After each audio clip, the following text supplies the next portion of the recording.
이 시대에 많은 사람이 그렇게 삶을 살아가고 있어요. 이 시대에 살아가는 사람들의 모습을 그대로 제일 잘 그린 그림 중에서 늘 언제나 제 머릿속에 있는 그림 가운데 하나가 뭉크의 절규라는, 저는 이 그림을 직접 봤습니다. 그 앞에서 얼마나 많이 생각했는지 몰라요.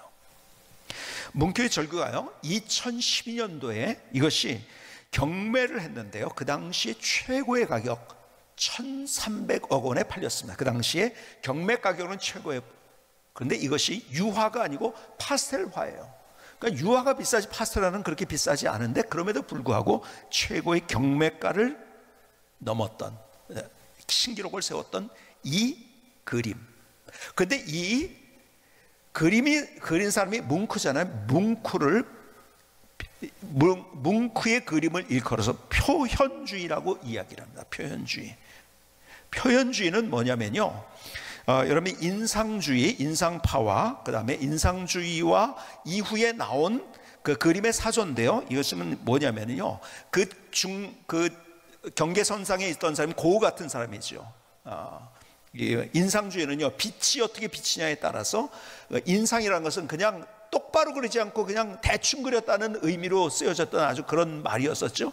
그렇게 정밀화가 아니라 대충 그려진 빛을 이용한 그런 그림을 그리다가 그것이 자연적으로 어디로 넘어가냐, 표현적으로 넘었는데, 그 사이에 있었던 사람이 여러분이 잘 아는 고우란 사람이죠.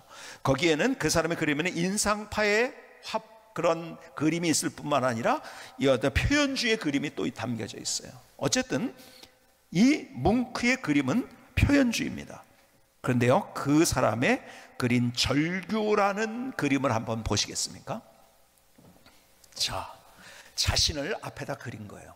자, 여기에는요, 그 노르웨이의 굉장히 멋있는 절경 앞에 있는 거예요. 사람들은요, 이걸 보기 위해서 비행기 값, 숙박료를 내고서 몇백만 원씩 내고서 와서 보고 싶어 하는 그곳에 있어요.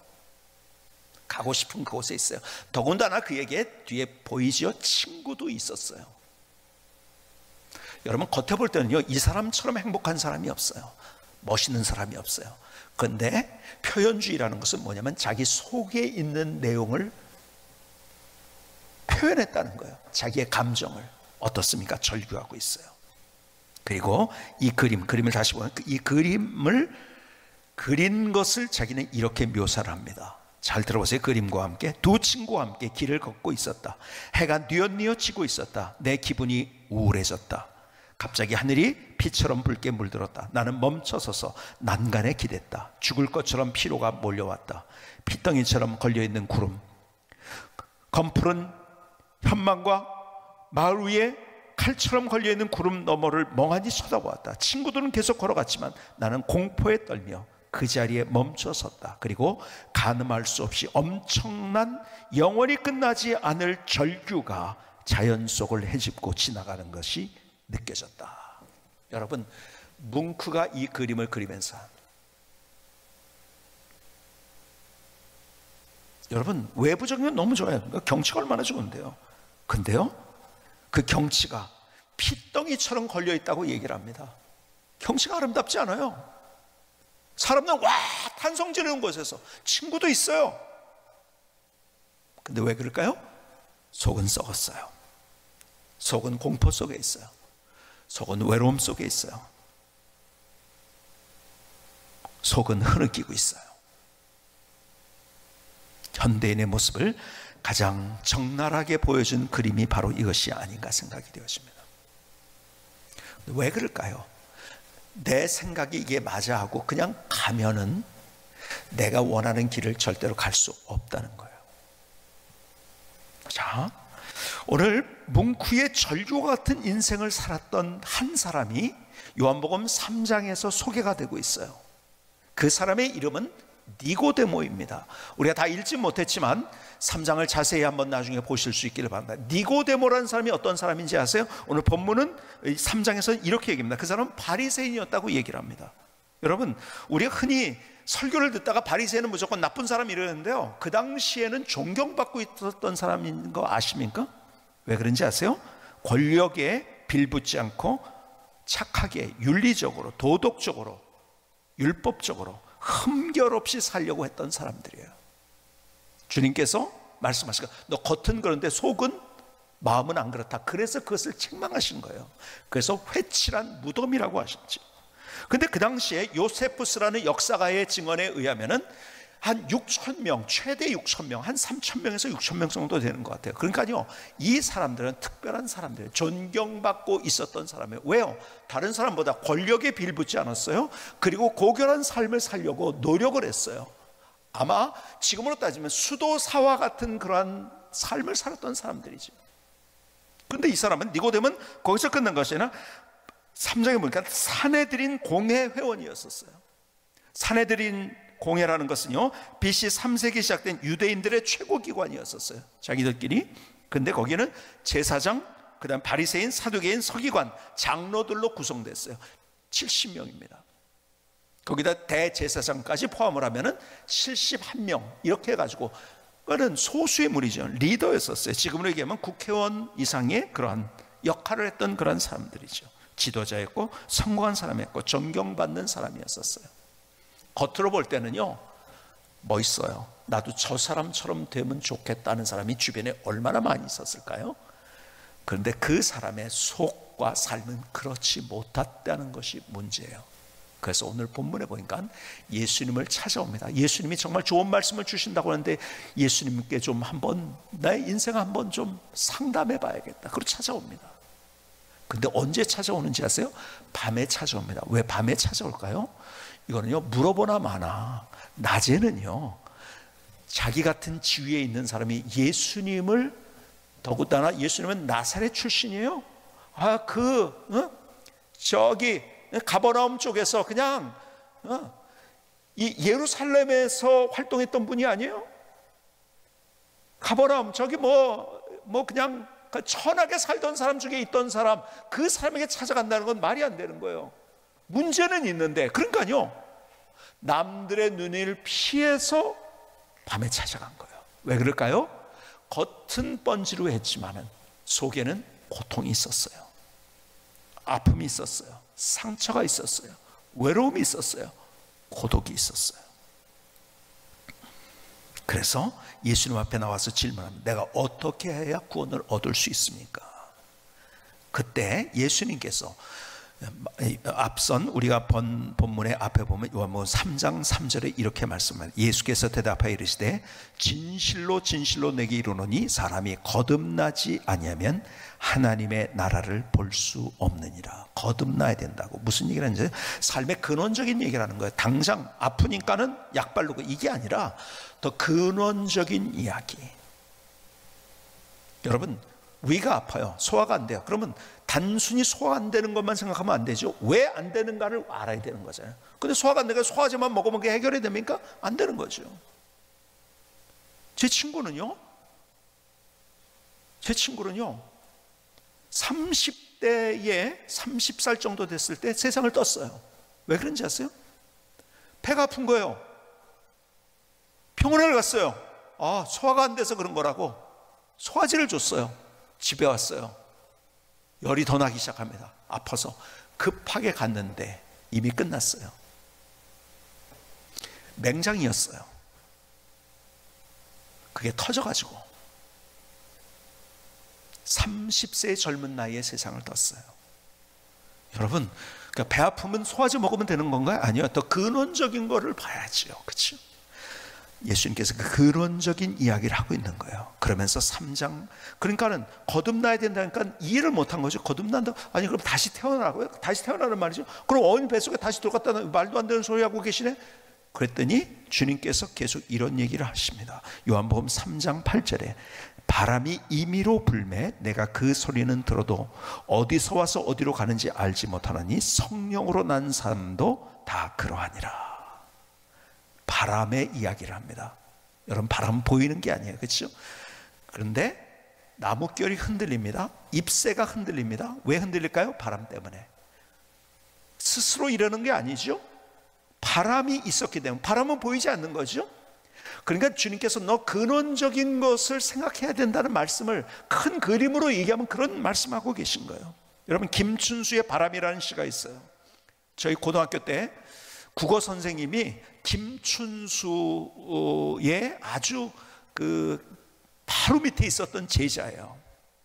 그래가지고 김춘수 씨 얘기를 많이 해서 고등학교 때 김춘수 씨 시를 그 당시에 많이 읽었어요. 근데 김춘수의 바람이라는 시 가운데 이러한 시가 있어요. 바람, 풀밭에서는 풀들의 몸놀림을 한다. 나뭇가지를 지날 적에는 나뭇가지의 소리를 낸다. 뭐 쭉 이어지지만 무슨 말인지 아세요? 풀들이 몸놀림. 왜요? 바람 때문에 그렇다는 거죠. 풀들이 막 이렇게 막 살랑살랑 막 이러고서 나를 향해서 막 손짓한 거예요. 왜 그래요? 바람 때문에. 보이지 않는 바람. 나뭇가지의 소리가 난다. 왜요? 바람 때문에. 현상을 보고 얘기하지 않고 그 현상이 왜 일어났는지를 생각하라는 거죠. 근원적인 것을 하라는 거죠. 앞에 있는 팩트를 보는 것이 아니라 그 팩트가 왜 그렇게 됐는가, 팩트 뒤에 있는 진실 혹은 진리를 알아야 된다는 거죠. 그러면서 말씀하시는 거예요. 우리의 근원적인 문제가 무엇인가? 우리는 다 죄인이에요. 죄로 말미암아 모든 문제가 온 거예요. 무슨 죄? 내가 강도짓 했나요? 아니에요. 우리는 우리의 삶을 살아가면서 얼마나 많은 죄를 짓고 사는지요. 우리의 마음으로 짓는지, 우리의 분노, 우리의 미움, 다툼, 시기, 질투. 여러분, 우리가 마음에 있는 것을요, 이렇게 한번 생각해 보겠어요. 모니터로 연결해 가지고 요즘 그래서 큰 모니터, 여러분 서울역 모니터에 내 마음이 나온다고 그러면 어떨 것 같아요? 저는 고개를 못 들고 다닙니다. 내가 아주 의로운 것 같죠? 내가 얼마나 죄인인지 아세요? 여러분, 우리는 동물이 아니에요. 동물은 본능적이에요. 동물은 본능적입니다. 동물이 자녀를 사랑해요. 그렇죠? 그러니까 그 사랑, 그건 본능이에요, 그냥. 자, 근데 동물은요, 자녀를 사랑해서 자녀를 키우기는 하지만은 부모님을 존중하고 공경하는 건 없어요. 동물들은 그게 없습니다. 왜 그런지 아세요? 그건 도덕인 거예요. 그건 윤리인 거예요. 여러분, 우리를 자꾸 동물과 동등시하면 안 돼요. 우리는 하나님의 형상으로 창조된 특별한 존재예요. 그래서 우리에게 영성이 있다는 거예요. 영적인 것은 보이지 않는 거죠. 그렇죠? 바람과 같은 거죠. 그 영성이 있단 말이에요. 근데 그 영성을 잃어버렸어요. 그러니까 우리를 하나님의 형상으로 창조했다는 것은 하나님과 교제하면서 기가 막힌 인생의 아름다움을 경험하도록 우리를 창조하셨는데 그것이 깨져버렸어요. 왜요? 죄 때문에. 왜? 하나님은 어떤 분이에요? 죄를 보실 수 없는 분이에요. 여러분, 하나님이 죄와 같이 논다고 하면 하나님이 아니죠. 그렇죠? 보실 수 없어요. 근데 우리는 죄를 지은 거예요. 그래서 하나님과 우리 사이가 갈라졌어요. 성경은 이렇게 표현합니다. 로마서 3장 23절. 모든 사람이 죄를 범하였으며 하나님의 영광에 이르지 못하더니. 우리가 하나님의 수준이 있는데 완전한 하나님, 거룩하신 하나님. 근데 우리는 죄 때문에 하나님의 수준. 그래서 우리가 하나님의 사이가 끊어져 버린 거예요. 그러니까 하나님이 우리에게 주고 싶어하는 그 모든 것들을 누리지 못하는 거죠. 그것을 더 구체적으로 이사야서 59장 1절과 2절에는 이렇게 말씀합니다. 여호와의 손이 짧아 구원하지 못하심도 아니요 귀가 더 듣지 못하심도 아니라 오직 너희의 죄악이 너희와 너희 하나님 사이를 갈라놓았고 너희 죄가 그 얼굴을 가리워서 너에게 듣지 않으시게 아니라 죄 때문에 하나님과의 관계가 깨졌다는 거예요. 그것을 성경은 영적으로 죽었다고 표현합니다. 그래서 죽었던 우리를 살리시려고 하나님과의 관계가 깨어졌는데 우리를 살리시려고 예수님께서 이 땅에 오신 거예요. 크리스마스의 계절. 그것을 오늘 본문에 우리가 읽은 이야기 속에 이렇게 담아주셨어요. 아주 소중한 말씀이죠. 요한복음 3장 16절의 말씀. 하나님이 세상을 이처럼 사랑하사 독생자를 주셨으니 이는 그를 믿는 자마다 멸망하지 않고 영생을 얻게 하려 하심이라. 17절.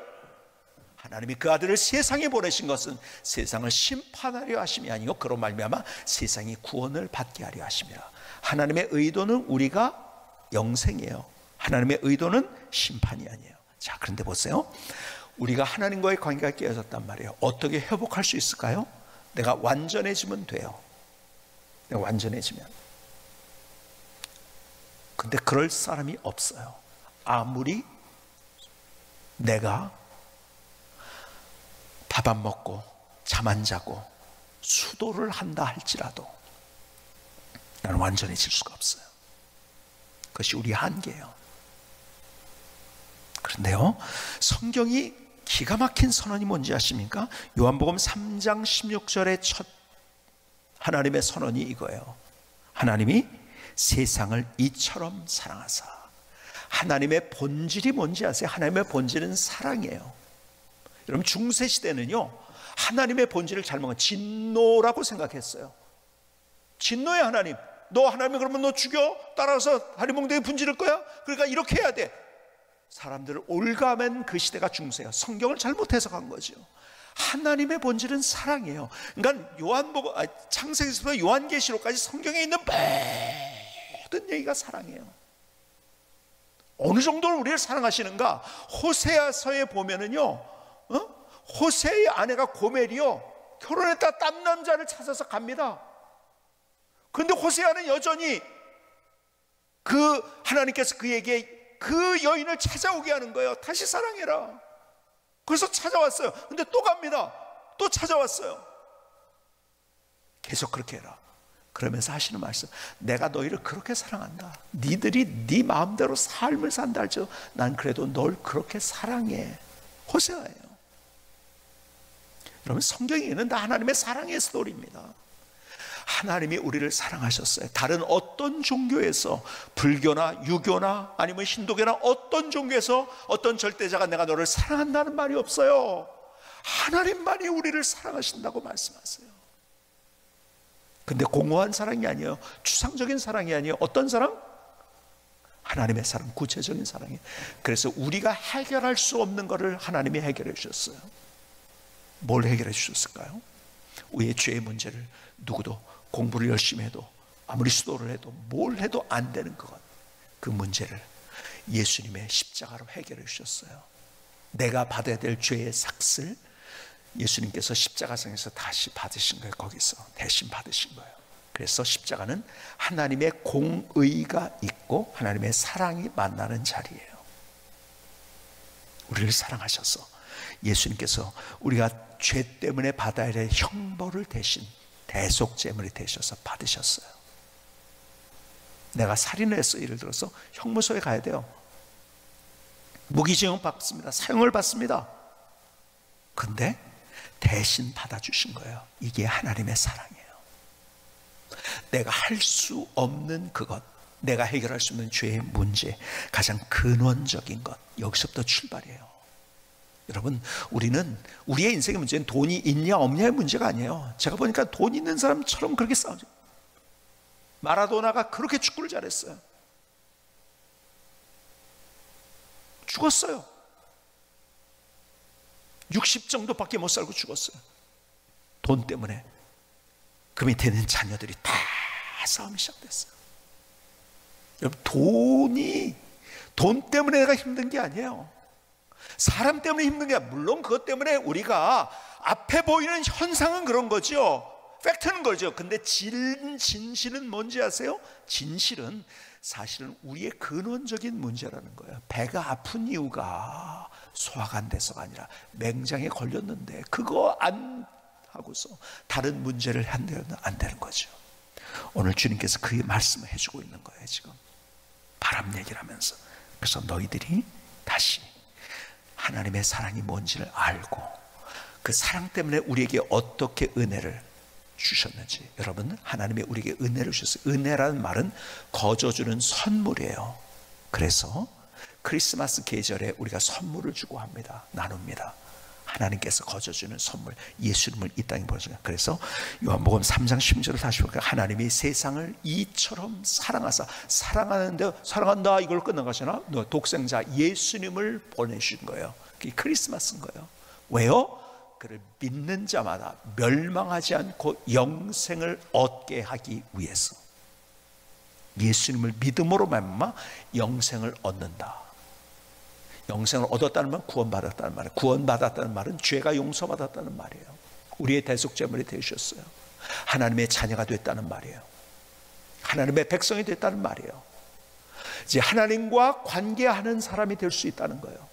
그리고 영원한 생명, 죽어도 천국이라는 거예요.